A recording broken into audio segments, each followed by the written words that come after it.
Қазанның 20-сы таңғы зікір. Назым Батыр. Өскен ортаң мазасыз болса балалығыңа сын. Әке мен ананың қас-қабағын бағып өскен ұрпақ ойсыз болмайды.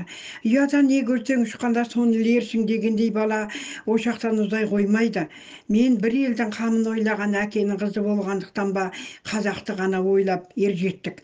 Қыз болып қылтиып қызықты ойламадық. Қазіргі қыздарға да сенім жоқ. Тәрбие дұрыс берілмесе оларға қалай мін тақпақсың? Ата-анадан түзу тәрбие берілмесе оларда қандай кінә бар? Оларға тәрбиені қолында құрлығы беріп жатыр. Ендеше кімнен көріп кімге өкпелейсің? Бәрінен де сұрауы бар. Оған да нүкте қоятын уақыт жақын. Балавията. Қазақ халқының ең осал жері тілі болды. Сәл болмағанда біліс дегенде жеткендей еді. Тілден айырылған қазақ бәрінен айырылар еді. Алла мен аруақтың арқасында пәлекеттің беті қайтты. Қазақ тілін ешкім де ешқашанда жоя алмақ емес. Қазір қазақ тілі қайтадан тамырынан нәр алып келе жатыр. Қазақтың қаны тұрғанда қазақ тілі қайтадан тамырын тереңге жаяды. Мені бала би атандырған сол ата бабамның қарапайым қара сөзі болатын. Орнымен қолдана білгенде сөзден қуатты нәрсе жоқ. Орнымен айтылған сөз мақтамен бауыздағанмен бірдей. Ақылы бар адам сөзге тоқтайды. Сол сөз қазаққа қайта келер. Армысыздар ма? Бүгінгі ақшам намазында Абай атамыздың бір шумақ өлең түсті. Қараша, желтоқсан мен сол 1-2 ай деп. Артынан жас балалардың өлімі көп болады, көбі шетінейді деді. Әншілер айықпас дертке ұшырайды, ауру болады. Врачтар, медбикелер де жазылмас дертке ұшырап ауруға ұшырайды деді. Өлім көбейеді деді. Сөзімнің басы бисмилла. Зікір ақпарат. Жалаңтөс Баһадур жарлық алып келді. Араларыңда жау бар. Қағида тәртіпті қатайтыңдар. Өте сақ болыңдар. Қай тұсың әлсіз болса, ібіліс сол тұсыңнан шабуылдайды. Бисмиллахиррахманиррахим. Алдағы қараша айында айдың әсері қуатты болмақ. Соған байланысты қандай да бір ем-домдық шаралардың нәтижесі оң болады. Бастапқы кезеңдегі ауыр түрдегі дерттердің, жаман аурулардың белгілері де тез жойылады. Сонымен бірге бүйрек ауруларының асқынатын шағы екеніне ескерту түсірілді. Өндіріс орындарда, өнеркәсіптік ұйымдарда түрлі аспап, саймандармен жұмыс істеуде абай болу керек. Жазатайым оқиғалар орын алу қаупі жоғары деген ақпарат алынды. Сондай-ақ ешбір себепсіз адамдарда жоғары қан қысымы немесе төмендеу белгілері пайда болып, оны өлшегенде өлшеу құралы ешқандай ауытқуды көрсетпейтін болады. Жалпы аруақ қыспағы деген өзін осылайша көрсетпек деген ақпарат алынды. Бисмиллахиррахманиррахим. 23 қазан таңғы зікірден ақпарат. Кішкентай қыз бала мен ер бала аштықтан әбден әлсіреген бір ананы қол шанамен сүйреп әкеліп, орнынан тұрғызып жатты. Үстіндегі тозығы жеткен киімін ауыстырып, қара жасыл түсті шапанмен ауыстырып кигізіп жатқан көрініс болып өтті. Стол үстіне біреу ащы ерменнің басындағы дәнін құмалақ ашқандағыдай етіп қойып жатыр. 3, 5, 7 қойды. Ортасында таман саны 9-13-дей бірталай дәнді үйіп қойды. Ермен дәнін аш қарында көрсетілгендей етіп ішіп жүрсе, ішектегі құрттарды түсіреді деген үн келіп тұрды. Бисмиллахиррахманиррахим. 19 қазан таңғы зікірдегі ақпараттар мен көріністер. Бұғанаға қатпаған деген үн келді. Көріністе ағаштан жасалған қорапта қамшы тұрды. Қасында бұрынғы кездегі сия сауыт болды. Кең далаға шабыт беріп күмбірлеп жатқан домбыраның үні естіліп тұрды. Белдік салып беліңе атқа қон. Одан кейінгі көріністе үлкен беті ашық кітап тұрды. Бірінші бетінде 34 саны, екінші бетінде 164 саны көрінді. Мектеп білімнің ошағы. Қамқорлығыңа алған ұрпаққа жол көрсету міндетін деген көкейге үн келді. Жалпақ тастарды биіктеу етіп, дөңгелетіп жинап қойыпты. Ең үстінен Су бұрқылдап атқылап шығып жатты. Емдік қасиеті бар шипалы су екен. Бұл қай жер дегенде теріс айрық деген сөз келді. Нағыз ержүрек батыр қиын қыстау кезеңде сынамады деген үн келді. Тарбай ата қолдауы түсті. Көп қорқытады, терең батырады деген сөз келді. Көріністе Аманжол аға қолына бір тал астра гүлді ұстап тұрды. Гүлді алақанына салып, айылап тұрғандай болды. Гүл ақырын қурап, сыртындағы қабыршықтары үгітіле бастады. Ата-баба қазақтың тарихы. Жерден жеті қоян тапқандай қуана бер, бабаларың дән риза. Меркі елінен бір құдірет тас екеш тастан да хабар әкелткен екен. Меркі елінен келе жатқан ескі заң, сенің де Аллах деген үніңмен даналықтың куәсі болған екен. Шежіре жазылуда тұлпар сыйланды. Ақшам зікірі сүйінбайта, мақұлықтар шықпас қараулықтан, шеңбер сызып тағдырларына, көрінгенге жем болып жүрер сайық мазақтарда. Ақылым болса бір қарып, оны іске асырған бір дәріп, жүректе қалар тазалық Мұхаммед деп жалындаған. Таң зікірі. Көмір шахтасымен байланысты сол сала мамандары туылар. Шартарапқа созылған өнер, атақ, даңғың бар. Көлмен көлді қосатын өзен атты теңіз бар. Терісінен ақпайтын қасиетті кемең бар. Соның бәрі шын барлық. Естіген жанға құлақ сап, оның бәрі бір малдық. Ұстаған жанға қорғып. Оңтүстік Корея елдерінде әскерге қыз балаларды алар. Бисмиллахиррахманиррахим. Арыстан баба ордасы ақшам намазы зікірінен көріністер. Тоғайдан аттылы адам шығып келе жатты. Екі торы жылқыны қозақтап жетектеп алған. Екіншіде алқапта екі сиыр бір-біріне қарама қарсы қарап тұрды. Екі қошақан қатарласып келе жатты. Келесіде зікір кезінде асты от, үсті түтін, құйын айналып тұрды. Ақмиза әулиенің басына келгенде тостаған көрсетті, ақ сүт кәдімгі тасып атты, ризықтарың молаяды, көбейеді, батырлық салды әулие. Көбейіңдер ата жолда, басқа орыс халық келеді. Соларға сым тетікпен зікірді жіберіңдер, жан-жаққа зікірді жіберсеңдер, тазарып келер қуаныш бар. Қағаз ата жолының қаруы. Қолдан ақпаратқа шыққанда қалам мен қағаз қолда болу керек. Содан келер ақпараттар бар. Армысыздар, сәжде етушілер, рұқу қылушылар, жақсылыққа шақырып, жамандықтан тыюшыларды шүйіншіледі делінген қасиетті Құранда. Бұл жерде сәжде ету, мойынсыну деген мағынада. Мысалы, әйел адамның еріне сәжде етуін айтуға болады.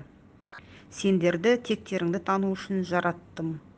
Ар сауытын қалыптастырыңдар. Бұл өмірдің тозағынан өту керексіңдер. Таяқ, аса таяқ деген сөздер келді.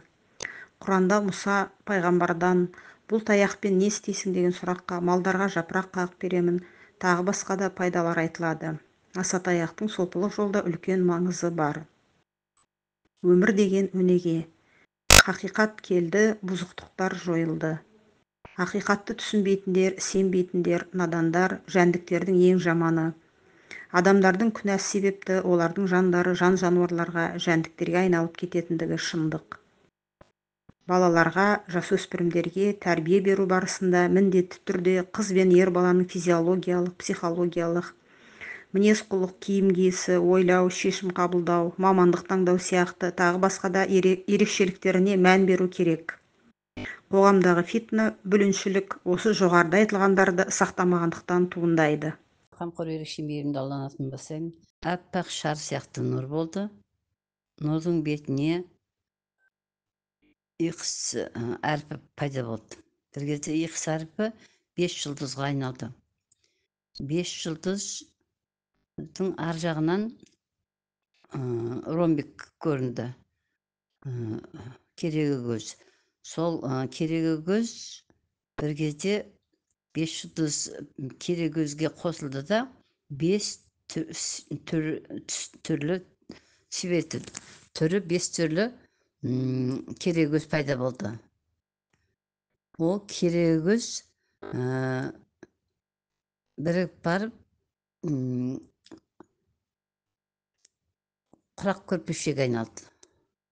Түсінгенім, құрақ көрпешеден құрақ құраңдар деген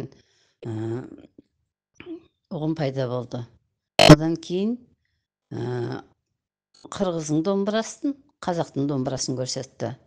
Сөйтті де қырғыздың домбырасы мен қазақтың домбырасын біріктіріп, содан жаңағы бір ақ қағаз пайда болды. Ол ақ қағазда жаңағы түсінгенім осы қазақ үні мен қырғыз үнінен бір қасиетті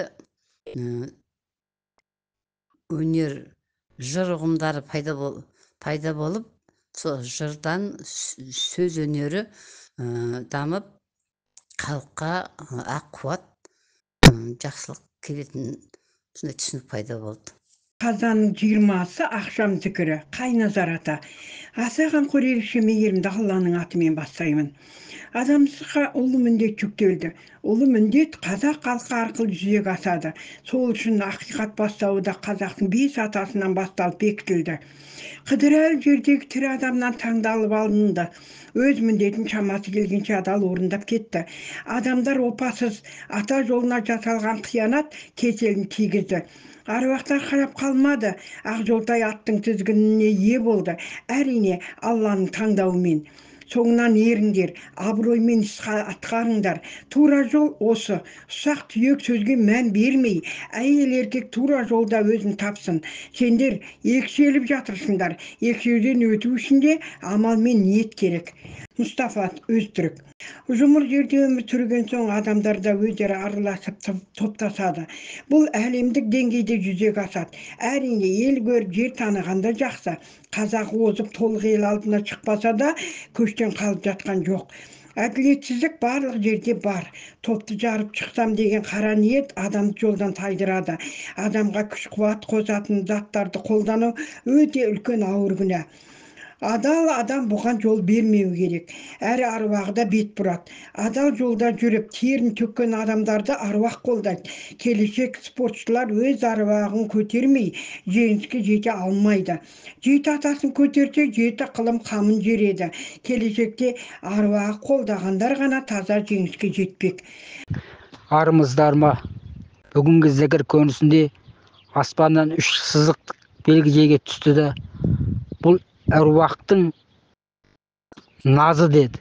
Әруақ назаланды деді. Өңкей ан тұрғандар, арам қу залымдар, әруақтың назына қалдыңдар. Өз әруағыңды өзің шіріктеп, қазақтың ата заңын бұздың ғой. Қазақта бар 7 жарлық деген заң, 7 жарлыққа қол қоймай, оңбассың қазақ, оңбассың. Құтылмассың біздерден, бастарыңа қайғы қасірет жеткенде, бастарыңды ұрарсың біздерге. Қазақта бар ғой сөз ұғым, Алла бар әруақ қолдасын деген сөз. Ананың үстімен келген дін қуат бар ғой бойыңда. Алдыңда тұрған тас қамалды, тас талқан қып бұзып шық. Бір Алланың атымен бастаймын. 11 жұлдыз жарқырайды. Сағы сынғанның қайта тұруы ерлік. Шоқы әулие Құран дәметіп келді. Визалық жүйеде өзгерістер. Жасырын атпен шабуыл. Жер емшегін ембей халық тойынбас. Ғасыр кілті түсті. Құрбандықтар арқылы бас аурумен келеді. Бұхарада атыс. Газа секторда ішінара келіспеушілік. Армысыздар ата жылдықтар. 21 қазан таңғы намаз зікірдегі көрініс. Аса қамқор ерекше мейірімді Алланың атымен бастаймын. Оң қолында кішкентай кәсе ұстап, кәсенің астыңғы жағынан ұстаған 5 саусағымен. Ол кәсе тот баспайтын болаттан жасалғандай жылтырап тұрды сырты. Біраздан кейін осы саусақтардың орнында ошақтан от жанып тұрғандай көрініс болды. Келесі көрініс та бір төбеден жердің картасы сияқты көрсететіндей сызба көрінді. Бірақ та ол сызба түскен кезде найзағай түскендей бір гәне сызба, тез гәне бір белгімен сызба, бірақ сызбамен осылай ұшпыштап түскендей түсе қалды. Сол кезде осындай үн келді. Айша ананың сызбасы түсті деген. Бисмиллахиррахманиррахим. 19 қазан таңғы зікірден ақпарат. Аталы жолында бір кісінің авасында сурет өшік болды, яғни өмірден қоштасу деген ұғым келді. Бөрі деген сөздің ортасындағы ö әріпіні ішіндегі қосу таңбасымен ö әріпі болып тұрды. Европалықтар бастапқы адам атаны адым деп атап өшіріп жатты. Қала ғимараттардың биік үстінде бүркіт ұшып жүрді. Ғимараттардың төмен үйлерінде жүрген тауық ішіндегі адамдар құрт болып көрінді. Жылан секілді ирім ағылшын S әрпіні қосу таңбасы туырлап олуға жылдың айлантырып жатты. Жүріп жатқан кемелердің құлақтары болды. Бүркіттің тұмсығы секілді ұшы өткір үлкен шалғы көрінді. Қызғалтақтың екі шетіндегі қызыл жапырағы қанат екен, қағып тұрған. Қолдан жасалынған әйел түйе басы екен. Бисмиллахиррахманиррахим. Қазанның 23-і таңғы зікірдегі ақпараттар. Әппақ ат шауып келді. Одан батырдың бейнесі көрінді. Ер қосай деген үн келді. Жабу қазан беті ашылар. Одан кейінгі көріністе көп қойлардың ортасында бір ата тұрды. Ол кісіден қойларға қарай жарықтар түсіп тұрды. Жәрдемші деген көкейге үн келді. Бисмиллахиррахманиррахим. 21 қазан ақшам зікірінен алынған ақпараттар мен көріністер. Айша ананың туы биік таудың үстінде желбіреп тұр. Ата жолының мәртебесі көтеріледі деген үн келді. Қабанбай батыр көрінді. Маңайда көп ақ жебелер ұшып жатты. Батырға дарымай басқа жаққа түсіп кетті. Келесі көріністе тай қазанның кішкенесін көрсетті. Қақпағы бар екен. Осы құрылыпты, сол жерде тебеліп тұрды. Шойын қазан сыртында неше түрлі өрнектері бар. Одан кейінгі көріністе қалың шидің ішінен басында сары дулғысы бар батыр көрінді. Асланбек батыр күршімде жатыр деген үн келді. Жолбарысқан ата зікірге қолдау салды. Басында сәукелесі бар әйел көрінді. Бір кітапты ашып қарап отырды. Жайнақтағы Айсұлу болды. Бір Алланың атымен бастаймын. Ағұлдың белгісімен зікірде күш қуат қосылды. Шаңырақтарға бақ құсы қонды. Ұшырып алмаңдар. Ақжолтайдың артынан еріп адал қызмет атқарып жүрген ұл қыздарыма сыйлықтары тосып тұр. Алладан қызметке қарай дәрежелер өседі. Абылайхан ата, Жайнақ ата жолдарына ақ-бақ батасын шашып кетті. Жайнақ ауылын жайнататын күш ата жолында. Ерінбей еңбек, ауыз бірлік, бір қуатпен алып шығасыңдар. Ата жолы ордаларда жұмылып қызмет іс. Өз майданы жұбымен болса, 8 қырлы бір сырлы қолөнер. Қазанның 21-і ақшам зікірі, Құрманғазы ата.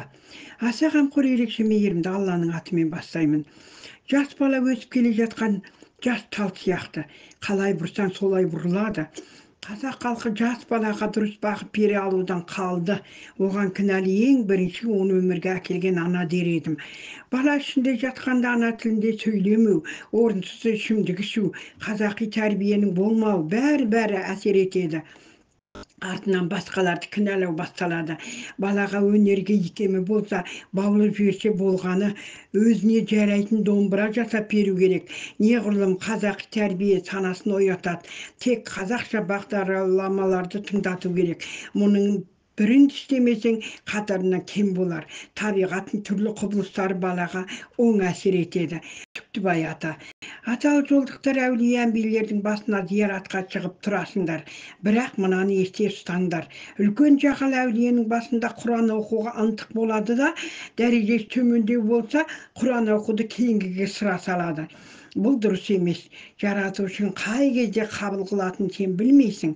Сондықтан қабір иесіне беріліп тұрып, ақ Құраныңды бағышта. Барлық өнеріңді салып, адал ниетпен оқы. Таңдап оқимын деп өзіңе күнә жамап алма. Алланың сөзін адал жеткіз. Жағдайың болмаса бір басқа. Осы әркімнің есінде болсын. Күн жылы жер қарада зияттап алыңдар. Бұл сендердің жинайтын азықтарың. Үйде отырып та жібере бер. Алла мен аруақ сені құр тастамайды. Алған Сарқытжан Әділханқызы.